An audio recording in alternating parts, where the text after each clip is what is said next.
In the intricate world of Dune, Princess Irulan Carino is secretly documenting her thoughts, hinting at the possibility that Paul Atreides might still be alive. This is happening while her father, Emperor Shaddam IV, is feeling low after his role in the downfall of House Atreides. Meanwhile, a group of Fremen soldiers, led by Stilgar and including Paul and Lady Jessica, are on their way to siege Tabor on the planet Arrakis. They manage to defeat an ambush set up by the Harkonnen forces. However, upon reaching Siege Tabor, some of the Fremen start to suspect that Jessica and Paul might be spies. Despite these suspicions, some Fremen believe in a prophecy that a mother and son will bring prosperity to Arrakis. Stilgar informs Jessica that their reverend mother is dying and convinces Jessica to take her place. To do this, Jessica must drink the water of life, a substance that is poisonous to men and those who are not trained to handle it. Jessica drinks the water of life and manages to change the poison within it, allowing her to survive. This process also gives her access to the memories of all the women in her genetic lineage. Jessica is pregnant, and the water of life awakens the mind of her unborn daughter. After this, Jessica starts having spiritual conversations with her unborn child. She decides that she needs to convince the people in the north of Arrakis about the prophecy first, starting with those who are easily influenced. Chani and her friend Shishakli don't believe in the prophecy, but when Paul gives a speech about not wanting power and only wanting to fight alongside the Fremen, Chani starts to respect him. Paul starts to adopt the ways of the Fremen and learns their language. He passes various tests, including riding a sandworm. He starts a romantic relationship with Chani, becomes a Fidakan fighter, and helps in raids against the Harkonnen spice harvesters. The Fremen give him the titles Muad'Dib and Usul. Jessica guides Paul spiritually, helping him rise in the ranks of the religion in which she has become a prominent figure.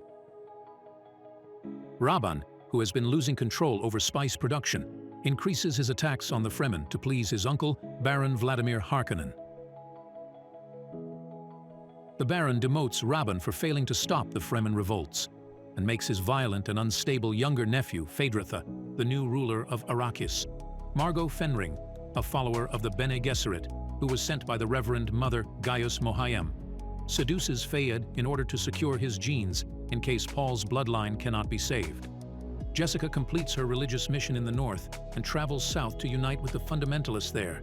However, Paul is worried that if he goes south as a messiah, it will start a bloody holy war, so he stays in the north. There, he reunites with Gurney Halleck, who joined a group of spice smugglers after the downfall of House Atreides. Gurney leads Paul to the hidden atomic warheads of House Atreides. Fade's forces attack Sigatava, killing Shishakli and forcing the survivors, including Paul, to travel south. In the south, Jessica learns that the water of life is a liquid that is released by a young sandworm when it is drowned. Despite Chani's objections, Paul drinks the water of life. He falls into a coma, but is awakened by Chani with a clear understanding of the past and future. He has a vision of his sister, Aliyah, and realizes that the Baron is his maternal grandfather. The leaders of the Fremen in the south hope that Paul will challenge Stilgar for leadership, but Paul rejects this idea and proves himself by reading the minds of the Fremen.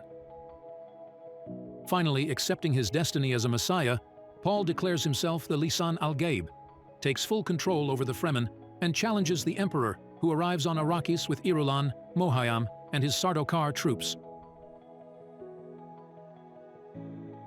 Paul interrupts the Emperor's confrontation with the Baron by launching 3 atomic warheads at the fortress in Arrakeen. The Fremen riding sandworms overpower the Sardaukar forces and break through the defenses of Arrakeen. During the battle, Gurney kills Rabban, who is trying to escape. Inside Arrakeen, Paul enters the throne room, kills the Baron, and orders the Emperor and others to be taken to the Residency. There, he threatens to destroy all the spice on the planet forever, with the remaining atomic stockpiles, unless the Emperor gives up the Imperial throne to him. Feyd-Rautha challenges Paul to a duel as the Emperor's champion, but Paul kills him. Irulan agrees to marry Paul, and the Emperor submits to Paul's demands by kneeling before his signet ring. Chani, upset by Paul's decision to marry Irulan, leaves the residency and prepares to ride a sandworm somewhere else. Above Arrakeen, ships representing numerous great houses refuse to accept Paul's ascendancy. In response, Paul orders his Fremen army to lead them to paradise.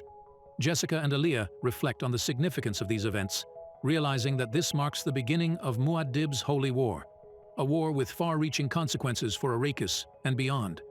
As the narrative concludes, uncertainty looms over the consequences of Paul's actions and the destiny of Arrakis. The intricate interplay of politics, prophecy, and personal relationships sets the stage for the unfolding saga, leaving the fans eagerly anticipating the next chapter in the epic tale of Dune. Don't forget to like, share, and subscribe for more thrilling movie recaps